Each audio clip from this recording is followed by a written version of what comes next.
Now in this video NCERT book में जो activities दी हुई हैं वही आपकी प्राइवेट बुक में ही होंगी, बिल्कुल same. Little bit different parts हो सकते हैं। तो ये पहला इंट्रोडक्शन है जो मिरर्स का था, कर्व्ड मिरर्स का, कि this is from the inner curve surface. ये जो पहला फोटो जिसमें ये इन्वर्टेड इमेज बन रही है, just for the introduction. And ये from the outer curve surface of the spoon. जो स्पून को आप अंदर की तरफ से देखेंगे, शाइनी स्टील स्पून को, तो इमेज इन्वर्टेड दिख रही है एट अ डिस्टेंस। और ये थोड़ी इमेज स्मॉल है और इरेक्ट या अपराइट है, ठीक है। तो ये पहली एक्टिविटी है जो इंट्रोडक्टरी पार्ट है और टू द मिरर, ठीक है।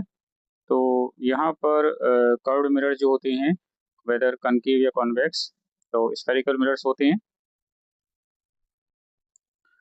और ये हॉलो ग्लास स्फीयर दिखाया गया है। तो हम इसमें से 1 2 3 4 4 पीसेस काट सकते हैं। जब इनर रिफ्लेक्टिंग सरफेस होती है तो कॉनकेव मिरर, जब आउटर रिफ्लेक्टिंग सरफेस होती है तो कॉन्वेक्स मिरर। यहाँ देखिए टॉय को हमने रखा, तो जब पास में है तो कॉनकेव मिरर में हम देखते हैं कि इसकी जो इमेज है अपराइट और इनलार्ज या थोड़ी बड़ी बनती है, और कॉन्वेक्स मिरर में जो है स्मॉल और इरेक्ट बन रही है। और जब हम थोड़ा इसको पीछे लेकर आते हैं तो यही जो इमेज यहाँ पर इरेक्ट थी, ये उसी साइज की है और इन्वर्टेड है। और ये जो थी इस वाले केस में कॉन्वेक्स मिरर से दूर होने पर भी तो भी उतनी ही रहेगी, इरेक्ट एंड अपराइट। ये देखिए जो कॉन्वेक्स मिरर का यूज़ है as a rear view mirror और साइड व्यू मिरर। और ये जो है सेकंड केस में जो आप देख रहे हैं, ये रोड सेफ्टी मिरर है। इससे आपको दिख जाता है इधर से कोई कार या कोई और व्हीकल या बाइकर तो नहीं आ रहा है। और ये थर्ड है सर्विलांस मिरर। तो एक बड़ा एरिया ये कवर करता है, तो दुकानदार को या क्लास के अंदर, लैब के अंदर जो भी इंचार्जेस हैं या शॉपकीपर हैं देख सकते हैं कि क्या चल रहा है। नाउ ये जो एक्टिविटी है, इसमें जो टॉर्च की जो लाइट है, ये कॉम या कंघा है, उसके अंदर जो पतली सी स्लिट बनाई थी उससे लाइट जाती है और ये फिर टकराकर ऑपोजिट डायरेक्शन में जा रही है रिफ्लेक्शन के बाद। और हमने एंगल चेंज कर दिया तो फिर भी ऑपोजिट डायरेक्शन में जा रही है और एंगल वही है। तो ये हो गया नॉर्मल या परपेंडिकुलर दोनों के बीच में।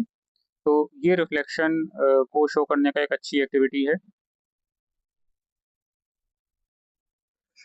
तो देखिए इसी से हम वो लॉ डिराइव कर सकते हैं that angle of incidence and angle of reflection are equal.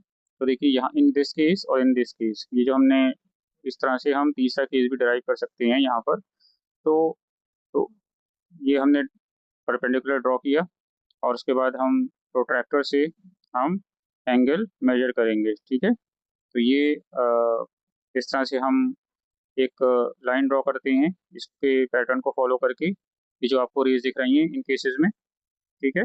और फिर एक नॉर्मल या परपेंडिकुलर बनाया और फिर एंगल को हम मेजर करते हैं, ठीक है। तो हम इस एंगल को मेजर करेंगे तो हमेशा जो एंगल सपोज यहाँ 30 डिग्री है तो यहाँ भी 30 डिग्री आएगा, ठीक है। तो ये एक्टिविटी इस पे बेस्ड थी। अब जो सेकंड लॉ है कि हमने एक टेबल पे एक चार्ट पेपर, ये जो दिख रहा है, ये बिछाया और ये पूरा सेटअप लगाया। और ये आप देखिए ये जो रे है हमें काफ़ी लंबाई में दिख रही है, लेकिन अगर हम इसको प्रेस कर देंगे, ठीक है, तो ये जो रे है यहाँ तक बस दिखती है। जो पार्ट मुड़ा हुआ है, बैंड पार्ट है, इसमें हमें नहीं दिखाई देगी। तो ये प्रूव करता है that the incident ray, the reflected ray and the normal at the point of incidence, all three lie at the same plane, ठीक है।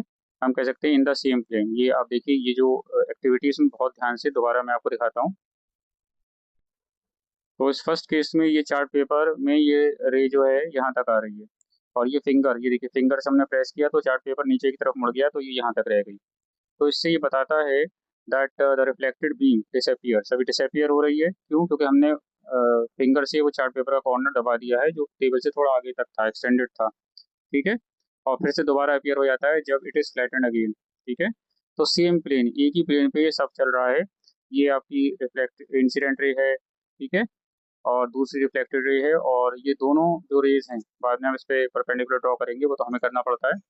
तो ये एक ही प्लेन में हो रहा है, कहीं नीचे या ऊपर नहीं, सिर्फ एक प्लेन पे ये सब कार्यक्रम या पूरा जो एक फेनोमेनन है ये चलता है, ठीक है। तो द इंसिडेंट रे normal to the mirror at the point of incidence and the reflected ray all lie in the same plane। ठीक है, ये एक और लॉ रिफ्लेक्शन का है। तो ये देखिए आप, अगर हम इसको ऑब्जर्व करते हैं तो ये पहली सीढ़ी, ये दूसरी सीढ़ी, तो ये पहला प्लेन हो गया। तो जो कुछ हो रहा है वो यहाँ पर होगा, और ये दूसरा प्लेन है। मान लिया अगर एक्टिविटी रिफ्लेक्शन की यहाँ हो रही तो ये ऊपर नहीं जाएगा कुछ भी इसमें जो रेज हैं, और अगर ऊपर हो रही तो सिर्फ यहीं पर इसी प्लेन में होंगी। ठीक है, ये बड़ा प्यारा सा एक सेटअप इन्होंने दिखाया है, बहुत ही प्यारा। एनसीईआरटी में इस बार मानना पड़ेगा that they have shown really amazing pictures. तो ये प्लेन मिरर है। तो देखिए जो रिफ्लेक्शन के बाद बीम ऑफ लाइट है ये पैरेलल है। ठीक है, जो बीम ऑफ लाइट है इसमें जो रेज हैं इसको पेंसिल भी बोलते हैं। बीम ऑफ लाइट को पेंसिल, इंटरेस्टिंग आपको लगेगा, इसको पेंसिल भी बोला जाता है।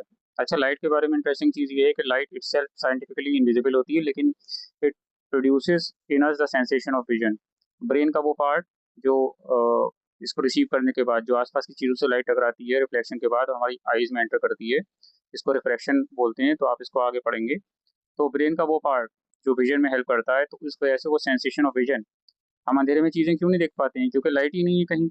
और लाइट जैसी स्विच ऑन करते हैं, रॉड या कोई भी सोर्स ऑफ लाइट, तब वो आसपास की चीज़ों पे पड़ के टकरा कर उनसे हमारी आंखों के अंदर आती है, और ब्रेन उसको फिर अपने हिसाब से एनालाइज करता है। तो ये प्लेन मिरर है, और ये कॉनकेव मिरर से जो रिफ्लेक्शन हो रहा है, तो ये रेज आफ्टर रिफ्लेक्शन एक पॉइंट पे कलेक्ट या कन्वर्ज हो रही हैं। ठीक है, कन्वर्जिंग मिरर इसको बोलते हैं, और ये कॉन्वेक्स मिरर में फैल रही हैं, इसलिए कॉन्वेक्स मिरर को हम डाइवर्जिंग मिरर बोलते हैं। ठीक है, तो ये आप देखिए यहाँ पर, तो ये प्लेन मिरर का रिफ्लेक्शन है जो इस तरह से ही जा रही हैं, और ये कॉनकेव मिरर का है जो एक पॉइंट पे कलेक्ट हो रही हैं, और ये कॉन्वेक्स मिरर का है जो फैल रही हैं, डाइवर्ज हो रही हैं। वैसे ये एक्टिविटी मैं सजेस्ट नहीं करूंगा, बच्चे अक्सर खेलते हैं मैग्नीफाइंग ग्लास से। तो कॉनकेव मिरर जो है ये लाइट एक पॉइंट पर फिक्स करता है, कन्वर्ज या कलेक्ट करता है, ये इसलिए बड़ी अच्छी इसमें ये पिक्चर है ये। एंड ज़बरदस्त एनसीईआरटी बुक्स ना तो महंगी हैं, लेकिन उसमें जो कंटेंट है उनका वजन या उनका जो हम कह सकते हैं कंटेंट है वो बहुत ही ज़बरदस्त है। अच्छा, नॉलेज के लिए ध्यान रखिएगा, कुछ ऐसी डिवाइसेस होती हैं जिसमें जो आपका ये कॉन्वेक्स लेंस है जो मैग्नीफाइंग ग्लास में होता है, जिसको जासूस या फोरेंसिक्स में जो एक्सपर्ट होते हैं वो यूज़ करते हैं, फिंगरप्रिंट वाले। और ये जो मिरर होता है, ये देखिए जैसे इसमें दिखाया है कॉनकेव मिरर। तो ऐसी जितनी भी डिवाइसेस होती हैं जो लाइट को कंसंट्रेट या कलेक्ट कर देती हैं एक पॉइंट पर या स्मॉल एरिया जैसे सनलाइट को, तो उन्हें कहते हैं सोलर कंसंट्रेटर्स। ठीक है, तो इसकी वजह से बहुत सारे ऐसे इक्विपमेंट्स हैं। तो हम पानी या लिक्विड गर्म कर सकते हैं टू प्रोड्यूस स्टीम। तो एक पॉइंट पर वो हीट सारी कलेक्ट हो जाती है। ठीक है, तो टू जनरेट इलेक्ट्रिसिटी या providing heat for various purposes, जो सोलर कुकर आती हैं बड़े बड़े। ठीक है, एंड सोलर फर्नेसेस या भट्टियाँ जो होती हैं, तो स्टील को पिघलाने में इतनी मतलब हीट अप कर सकते हैं उनको। ठीक है, आगे वाली वीडियो में मैं लेंसेज की बात करूंगा, लेकिन अभी फिलहाल आप ये देख लीजिए, जो ट्रांसपेरेंट ग्लास प्लेट है, यानी कि लाइट आर पार जा सकती है। तो ये जो लाइट आ रही है टॉर्च की, बिल्कुल पैरेलल है रेज ऑफ लाइट। ठीक है, और जो इसमें आप देख रहे हैं कॉन्वेक्स लेंस। ठीक है, ये जो कॉन्वेक्स लेंस है, तो इन दिस केस ये एक जगह पर कलेक्ट हो रही हैं, और कॉनकेव लेंस में ये रेज ऑफ लाइट फैल रही हैं। ठीक है, डाइवर्ज हो रही हैं। ठीक है, तो ये इस तरह से डिफरेंस है between the transparent glass sheet, convex lens and concave lens. Lens के आर पार लाइट जाती है, और क्यों मुड़ती है इसको रिफ्लेक्शन बोलते हैं, वो आप आगे मैं डिस्कस करूंगा। कि लाइट जब भी एक मीडियम से दूसरे मीडियम में एंटर करती है, यहाँ पे हवा से ग्लास में और फिर ग्लास से एयर में जा रही है लाइट, तो वो स्पीड उसकी एकदम कम और ज़्यादा होती है, तो बेंडिंग ऑफ लाइट, इसको रिफ्लेक्शन बोलते हैं। इसकी डिटेल पढ़ेंगे आप। और रिफ्लेक्शन और उसके साथ साथ रिफ्रैक्शन दोनों ही हमारे लिए इम्पोर्टेंट हैं। ठीक है, तो एक्टिविटीज़ का वीडियो था, मैंने सोचा अलग से आपके लिए बना दूँ। सो मेरी पूरी कोशिश है कि जो टिपिकल पार्ट्स हैं साइंस, सोशल साइंस, मैथ्स और इंग्लिश ग्रामर के, मैं उनको सिंप्लीफाई करके वीडियोस बनाऊं, स्पेशली फॉर क्लास 8। और लाइक शेयर एंड सब्सक्राइब और share it with others as much as possible. Thank you.